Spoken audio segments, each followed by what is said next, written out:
panels today, where I'm joined by Julie and Mari, and Serena's having a few technical problems, but hopefully she'll be joining us as soon as she can, but we'll leave her on the screen for the time being. So the idea of these sessions is just to have an open discussion and take questions from the floor. So if you're tuning into this live, or if you're tuning in on a replay, you can put comments in whatever social media platform you're on, and we can answer it live, hopefully, or get back to it on the replay wherever you're watching this. So before we crack on, if we just go around the room and let people introduce themselves. So Julie, why don't you go first? Thank you. So hi everybody, I am Julie Futcher and I'm from the Sales Ace. What I do is I help businesses increase their revenue through sales training and sales consultancy services. Thank you very much. And Mari? Thank you, Paul. I'm Mari Richardson of Tom Rum Team Coaching, and I'm a team performance coach.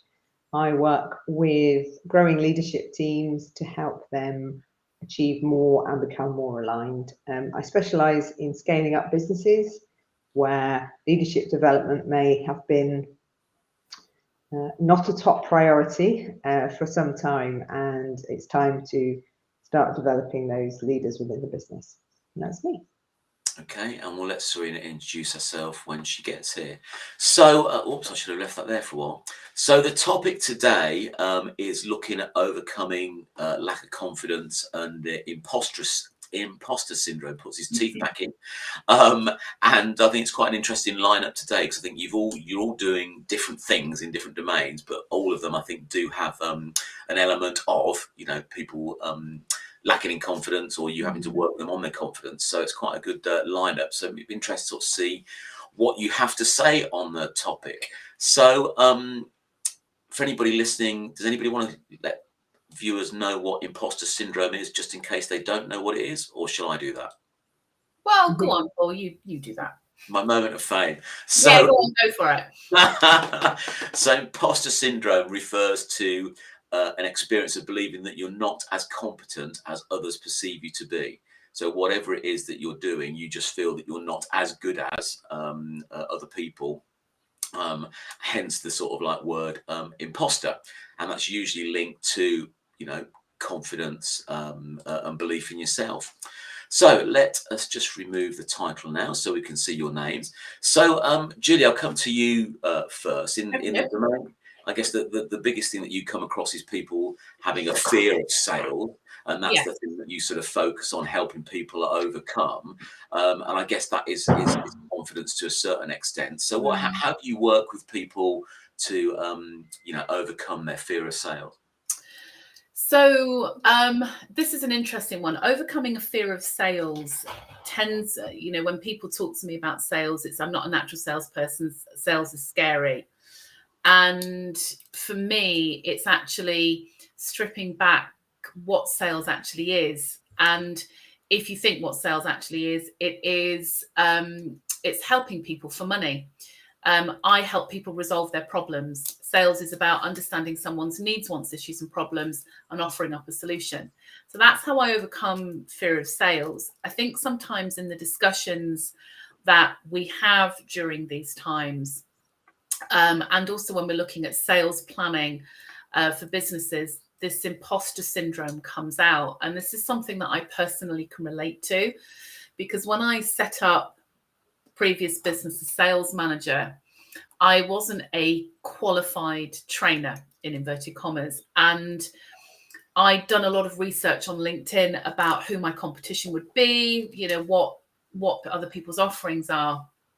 And I was seeing all of these sales trainers out on the marketplace that had lots of letters after their names and was training. And I crawled away in a corner and never, very, very nearly gave up on it. And it was about 2:00 one morning, because it was playing on my mind. I went back into these LinkedIn profiles and had a look.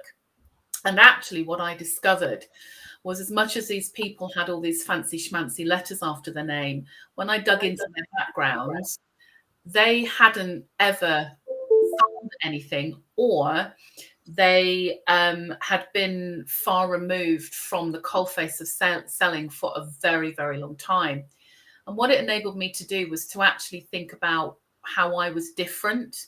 So I've always said I'm a salesperson first and a trainer second. I'm still a jobbing saleswoman. So that really helped me, I suppose, just get a grip, and actually help me through that imposter sort of syndrome that I was going through. Mm-hmm. Oh, Serena's Which- gone. Maybe she'll come back. So, Mari, you're addressing this from a coaching perspective, I guess. So, how have you overcome issues with confidence, either with one-to-one coaching or the teams that you work with? I think everybody struggles to some degree. It just varies. Interestingly, my take on imposter syndrome is slightly different. Generally speaking, people who suffer the most with imposter syndrome are quite high achieving, which is why Julie would have suffered. And one of the things is the reason that they feel that,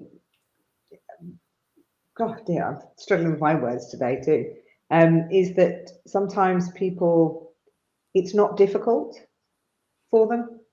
And because it's not difficult, they feel it's not worthy of praise.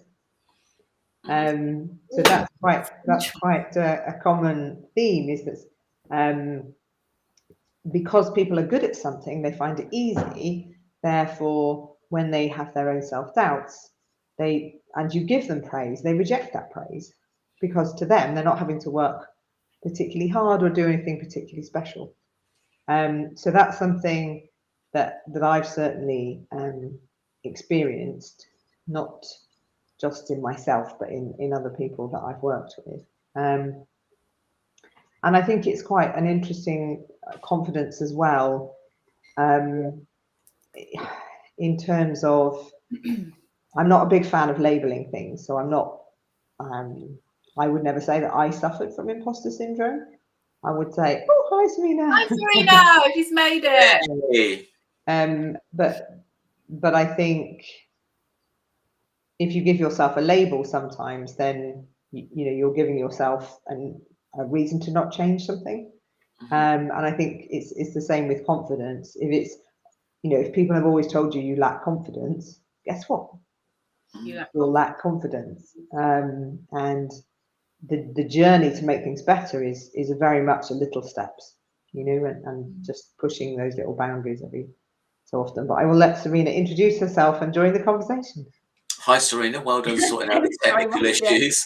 So, do you just want to introduce yourself to the room and let people know who you are and what you do?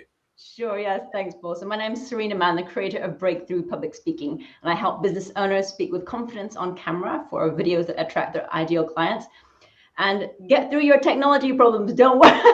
I'll keep coming alive a little bit later if you need to. We like a challenge. I'll come to you in a minute, Serena. So just carrying on with you, Mari, if I may. So in a team environment, then, do you find the dynamics are such that some people's confidence are affected by the people that might be overconfident in the group? Do you find that it has an added impact if you're working with a team? Oh, absolutely. Yes, 100%. And a lot of what I do with teams is to readdress that balance, to give a voice to those who feel unheard, and yes, sometimes to shut the others up, but also to make them understand that the impact they're having, because sometimes those over talkers are also lacking in confidence. They just think if they shout the loudest for the longest, nobody will question what they're saying. Nobody will have the time to interrupt them and say, well, actually, I'm not sure that is correct. So it is within teams particularly, it's about being transparent, and getting people to kindly explain how they're impacting each other. I think with business owners, and it's business owners, I see more of the imposter syndrome rather than people employed into sales roles. It tends to, it can eradicate over time once they start to see the value of what they're doing and the impact that they're having to their particular customers. One of the things I always really strongly suggest they do is look for referrals and testimonials. Because, yeah, they're great for social media, they're great for advertising, but actually customers actually reaching out and saying what you've done, the impact you've had on your business, really does help you start to believe a little bit more in yourself and your confidence. So when you do have those wobbles, you've got something to fall back on. Does that make sense? Yeah. I also thought your comment, Mari, about high achievers suffering from it is a really interesting one, and I'd never thought about it in that way. I think added to me, if I think about my own personal circumstances, there was the fear of failure in there. Yeah. Which has one question, Mari, where we're talking about sort of people within teams. How much does personality types come into what you look at? Well, I tend to work more with behavioural, how people behave, and confidence isn't a personality trait as such.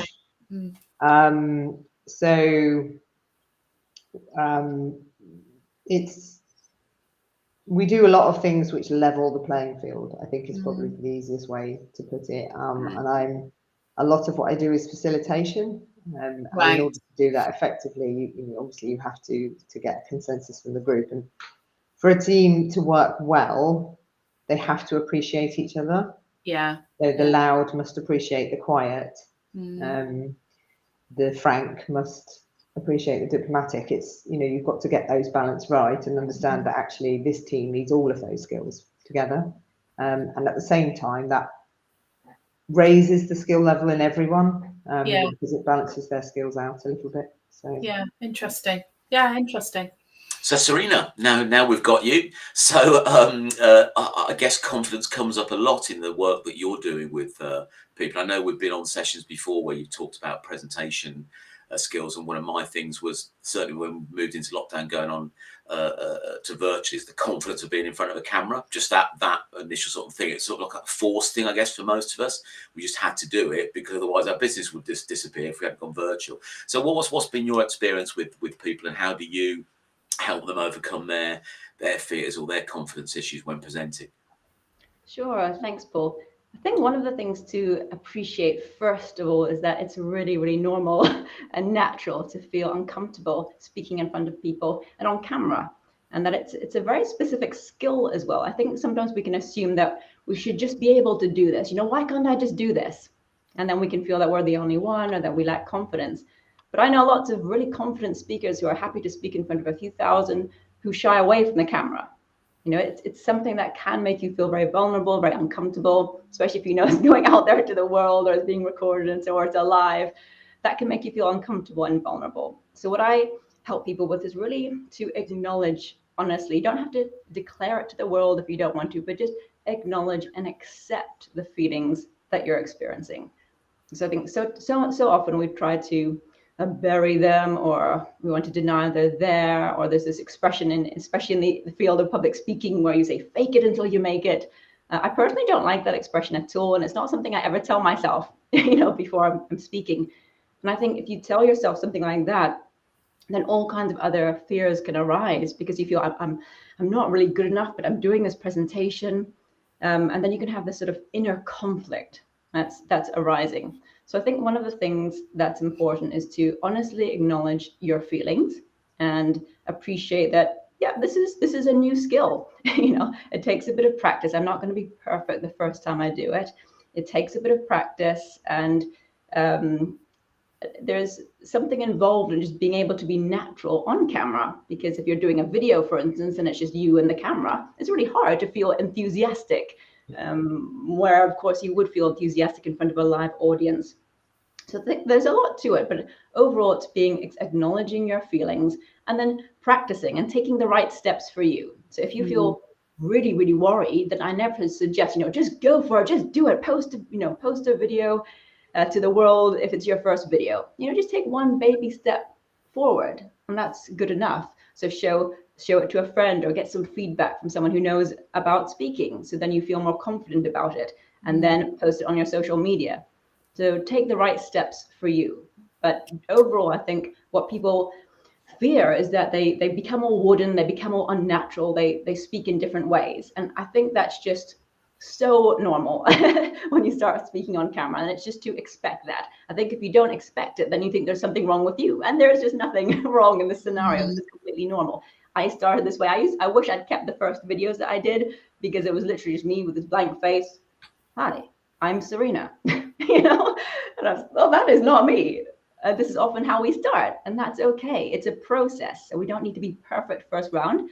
It's a process. The first thing is just to try to be natural and identify those fears, work through it, and go through a process of becoming more confident, and then take some action, of course, because when you post your video or you deliver a webinar or something, you just feel so much more confident as a result, and that will help tremendously. I think you picked up on a really good point, Serena, about taking baby steps. You know, certainly in the sales arena, and when I'm working with people who are not comfortable with sales, there's a number of things that I find with them. Number one, they feel they should, and this word "should" comes out a lot. They should be doing this. They should be doing that. They compare themselves.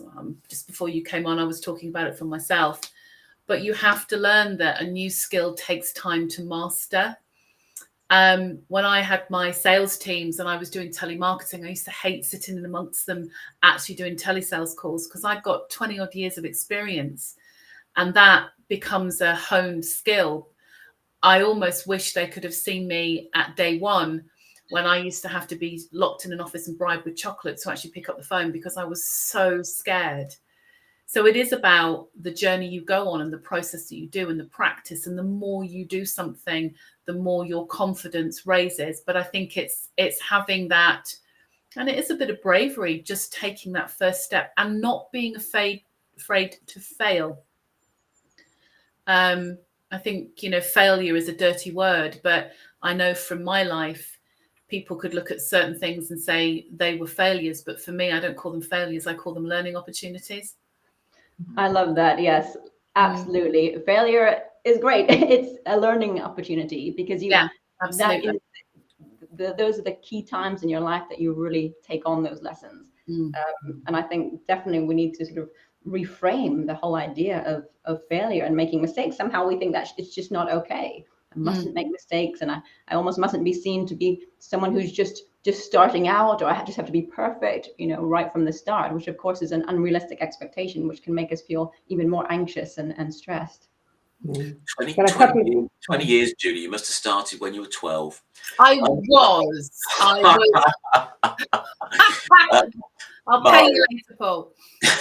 Mara. Yeah, just a couple of things I wanted to point at, sort of pick up on. Julie was talking about keeping those client reviews, those positive comments, and Serena was saying that, you know, you just have to accept your fears. And one of the things that I work on is that self-critical voice. You know, nobody is ever as hard on you as you are yourself. And, you know, a lot of people say, oh, you've got to silence those voices, but that doesn't work. You have to accept that those voices are there, and then basically say, yes, I know, but actually this person thought what I did was fantastic. And I think culturally, I think it depends where you are in the world, and my sphere of reference is quite small. But I think certainly in this country, that bigging yourself up isn't something we do naturally. No. So it, you know, and in my family, it's definitely not something you do naturally. And you know, you sort of, well, who do you think you are, getting a bit too big for your boots? That sort of attitude is like, keep yourself down, just, you know, keep a low profile. But isn't it funny that is the culture? Because I think that's sad in some degree in this modern world, that we still have that. I love to see people doing well. I love to see people achieving, because I think this is fantastic, you know, particularly if they've taken major leaps to do something different and put themselves out there. It's just sad, isn't it? It's just sad that is still around. But I think it's also, it maintains, because some people appear outwardly confident but inwardly aren't. And so they are putting others down in order to make themselves feel better. Yeah. And I think while you still have that behavior, yeah, so they, you know, imagine you are that high achiever who's got imposter syndrome, and your boss can see that you are absolutely smashing it, and rather than supporting you, is saying, well, actually, I don't want them to get, you know, too far ahead, so I'll just, you know, slide in a few little, oh, who do you think you are, sort of, you know, let's just keep it down low, and that kind of thing. So I mean, hopefully there are fewer and fewer employers like that. But I think for the employed people, there is a fear. And I think a lot of this comes out of fear of losing your job, fear of looking stupid. And we all do strange things when we're afraid. I think it's fair to say. True, very true. Yeah, Debbie's made a comment about people seem to embellish people's weaknesses. I think for me, it's who you surround yourself with. I think, you know, if you surround yourself with people that are going to be negative, then I think ultimately, you know, that can impact you and your view and how you feel about yourself. So I think, you know, I was introduced to the concept of this people out there, you know, they're either drains or radiators, and you really want to surround yourself with radiators rather than drains. You know, certain people walk into a room and it's almost like a vacuum, isn't it? Sort of, Yeah. And that's not the type of people that you want to be around. And there are, we used to have some meetings with another organisation as Palm, but we used to call them BMW sessions, and it was bitching, moaning, and whinging, and that's all it was. And you don't really want to go to a meeting, you know, coming away feeling really depressed because, you know, people have just been bitching, moaning, and whinging about whatever it might be. And I'm not saying, you know, not to be realistic about what's going on in your life or your business or anything like that, but it's just, you know, you don't have to focus on the negative all the while. And I think certainly, you know, touching on what you were saying, Julia, over the recent years in lockdown, certainly when people were struggling, it was quite hard for people to say, well, yeah, I'm doing okay, because you felt, you know, a little bit embarrassed that you know, not you personally, but one was doing okay. And I think, you know, you should still celebrate the successes as well as acknowledging, you know, some of the things that aren't working so well at the end of the day. But it, you know, I think, you know, you've got to, back to what I said, I think you've got to surround yourself with nurturing people that, you know, will acknowledge your weaknesses or where things aren't going well for you. And, you know, to one extent, you know, try and big you up, or at least give you the confidence that you can overcome it and you can move forward. So, yeah, I think that's very much about who you surround yourself. So I don't know what you guys think about that. Agreed. Yeah. Yes, see, I'm such an optimist. I would always want to convert the drains into radiators.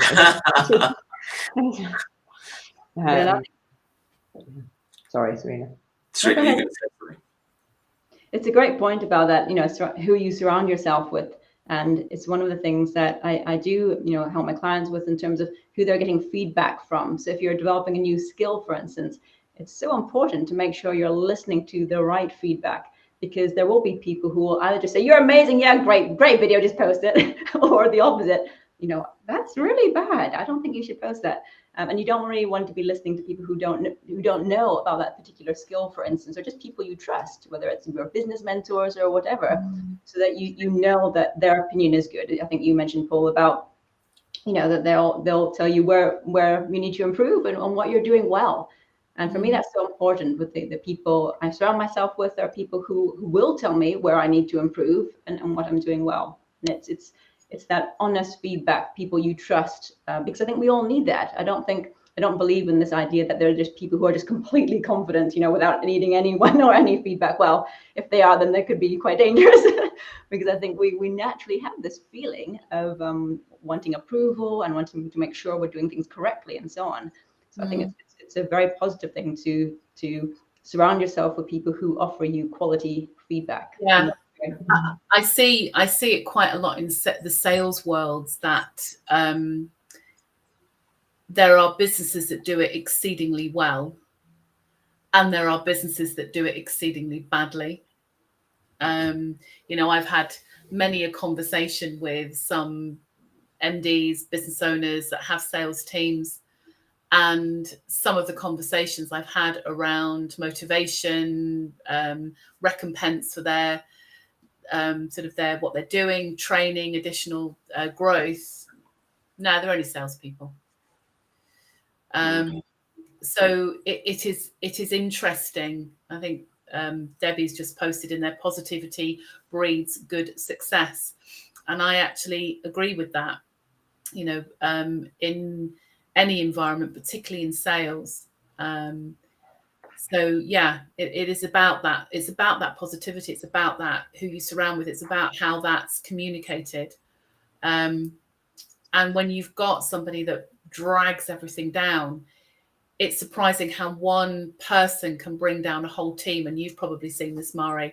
You could have a whole team of, say, 20 really positive people, but the 21st person is, moaning Minnie, and the whole team goes down. I think positivity occasionally is overused. I think you have to have a chunk of reality. It's no good saying, to the person grieving, everything's going to be okay. It's not. And I think that's something within teams, it's about being real. It's about saying, I really don't like it when you speak to me like that. And, the other person will say, well, how do you want me to speak to you? And, so actually opening up those conversations. I think most issues can be resolved with good conversations, but we're not really built that way, I don't think. I think people see that as conflict, though, don't they? And that some people don't like conflict and don't know how to have those types of conversations without there being negative emotion brought in. Well, because 9 times out of 10 we pile up a whole list of things that we want to talk about, or that are upsetting us, or we're not happy with, and we go in armed to the teeth with all of this negativity, and one thing comes out, which is probably just the tip of the iceberg, but because that will come out so negatively and aggressively, you never get to talk to about all the other little things. And it's sort of creating those opportunities where you can openly talk about the little things as they happen, rather than letting it build up into this massive like exploding volcano, really. So. But yes, Debbie, it's hard to say that to a boss. Very much so.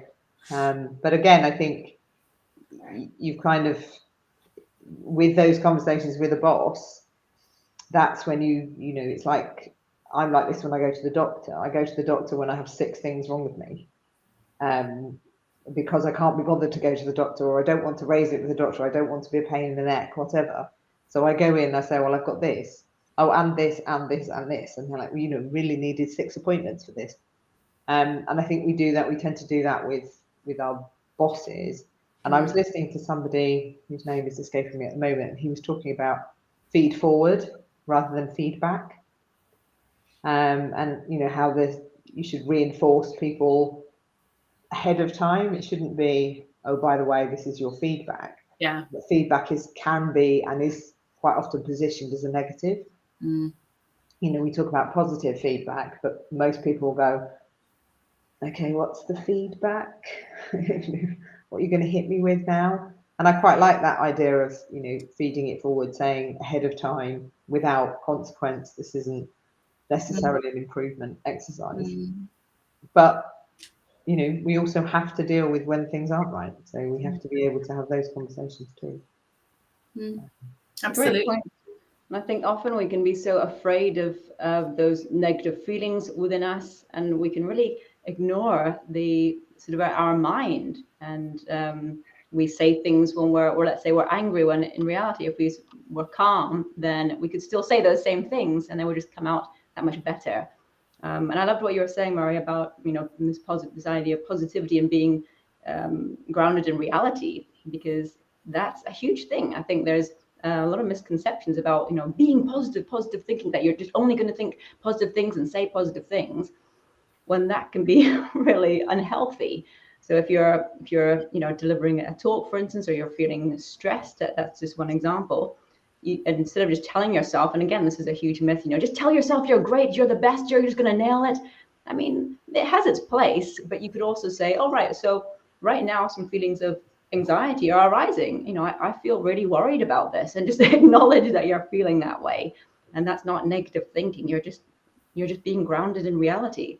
And in that way, I think you can support yourself better through the whole process, because you're grounded in reality. You know that you're feeling anxious. You're going to support yourself by adapting whatever tools you want that works for you. And then you speak from that place of being really grounded. And I think that's also how you lessen the likelihood of imposter syndrome going on. And then when we're communicating with others, we're coming from this more grounded, peaceful place, instead of, you know, repressing the feelings or thinking that we need to say all these wonderful positive things when we don't think that or feel it. So I think that being honest with ourselves and being grounded in reality is so important for our confidence, in terms of our own speaking and how we're relating to others. I agree. So any last comments, guys, before we sort of wrap this up for today? I think I just wanted to, when it comes to building confidence, some of the things that have worked really well for my clients, I guess. I'm a big one about accepting compliments. I am not good at this, but it's that, you know, if somebody goes to the trouble of paying you a compliment and then you bat it away, guess what? You're probably not going to get another one. It's yeah, it's just say thank you. Quite often we tend to say, oh, thanks, but, you know, it really wasn't any, you know, even my daughter got married at the weekend, and one of the guests was saying to me at the end of the evening, you know, it was such a wonderful wedding, thank you so much for inviting us, you've done a great job. And I was like, thank you, it was absolutely nothing to do with me, but thank you for saying so. And then I thought, oh, you know, you're not supposed to say that, but yeah, so I think that's, but also when we talked about tiny steps earlier, it's just, you know, doing that one thing that makes you a little bit uncomfortable every day, and a new thing every day. Yeah, agreed. And give yourself time. Yeah. That's my message always, is instead of not saying it, just breathe and then say it. Agreed. So yeah, I think the accepting praise thing, that was always my issue. You know, if someone gave me some praise, I'd make a joke about it or dismiss it or say, you know, it's divert it somewhere else. Whereas, and I don't know whether that's a British thing or you know, a cultural thing or whatever. But yeah, I think you do notice a difference if you actually let that praise sink in, don't you? You know, you actually do acknowledge it more rather than just sort of saying a dismissive comment or a quip around it. And I think, you know, if more people did that, it might be, you know, little steps towards people building their confidence in wherever they're being acknowledged or bigged up, as it were. Agreed. Anyway, on that note, thank you, ladies, for joining me today. Thanks for overcoming your technical issues, Serena. I'm glad we got you live and in picture in the end. Thank you very much. The next session we're looking at, we're having a finance focus, and we're going to look at some of the mistakes that small businesses make in their financial journey of running a small business. So that's what we're doing next time. So see some of you there. Bye for now. See ya.